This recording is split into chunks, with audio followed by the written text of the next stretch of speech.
Hello বন্ধুরা, আসসালামু আলাইকুম। কেমন আছেন সবাই? শামুস কিচেনে আরও একবার আপনাদের স্বাগত জানাই।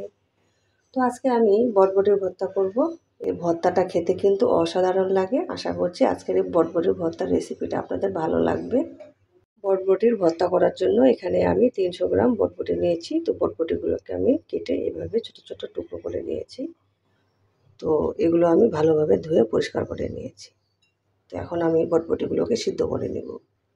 তো বন্ধুরা, আমি একটা প্রেসার কুকার নিয়ে নিলাম যাতে আমার বটবটিগুলো তাড়াতাড়ি সিদ্ধ হয়ে যায়। তো সেই জন্য আমি প্রেসার কুকার ব্যবহার করব।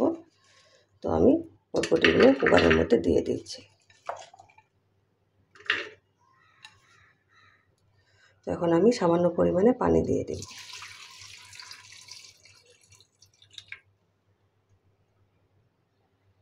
তো বন্ধুরা, আমি কিন্তু বটবটির মধ্যে পানি দিয়ে দিলাম। পানিটা দেখেন, আপনারা দেখে নিশ্চয়ই বুঝতে পারছেন।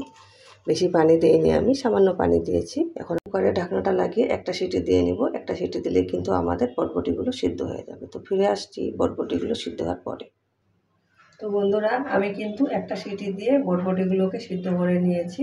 দেখেন কত সুন্দর সিদ্ধ হয়েছে। আর একটা স্ট্রেনারে আমি ঝাড়া দিয়ে নিয়েছি। তো এখন আমি একটা শিলবাটা নিয়ে নিছি। আমি আজকে ভর্তাটা শিলবাটার মধ্যে করব। তো আমি এখন সিদ্ধ করে রাখা বটবটিগুলো দিয়ে দিই। তো বন্ধুরা, আমি কিন্তু এখন শিলবাটার মধ্যে বটবটিগুলো বেটে নিই। তো বন্ধুরা, আমার কিন্তু বটবটিটা পেশানো হয়ে গেছে। দেখেন কত সুন্দরভাবে পিষে নিয়েছি। আপনারা চাইলে কিন্তু এই কাজটা ব্লেন্ডারেও ব্লেন্ড করে নিতে পারেন। তো আমি এখানে কয়েকটা মরিচ নিয়েছি, শুকনো মরিচ ভেজে নিয়েছি। তো আপনারা ঝালটা যেরকম খেতে পছন্দ করেন সেভাবেই মরিচটা দিয়ে দেবেন। তো মরিচের মধ্যে সামান্য পরিমাণে লবণ দিয়ে আমি মরিচটাকেও এখন গুঁড়ো করে নেব। তো বন্ধুরা, মরিচটাকেও আমি পিষে নিয়েছি। আজকের ভর্তাটা কিন্তু আমি পাটার মধ্যেই করব। তো মরিচের সাথে আমি বটবটিটাকে ভালোভাবে মিশিয়ে নিচ্ছি। আর বন্ধুরা, এখানে আমি একটা পেঁয়াজ এভাবে বেরেস্তার মতো করে ভেজে নিয়েছি। এখানে পেঁয়াজ ভাজাটা দিলে কিন্তু খেতে অনেক ভালো লাগে। তো পেঁয়াজটা দিয়ে আমি এখন ভালোভাবে সব কিছু মিশিয়ে নেব। এই ভর্তাটা খেতে কিন্তু দারুণ লাগে। আমি ভালোভাবে পাটার মধ্যেই আজকে ভর্তাটা মেখে নেব।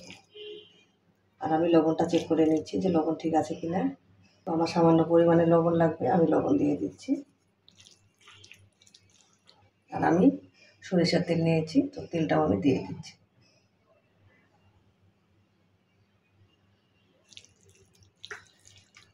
দিয়ে আমি সব কিছু এখন ভালোভাবে মেখে নেব। তো বন্ধুরা, আমার কিন্তু ভর্তাটা মাখানো হয়ে গেছে। এখন আমি একটা বাটির মধ্যে তুলে নিচ্ছি।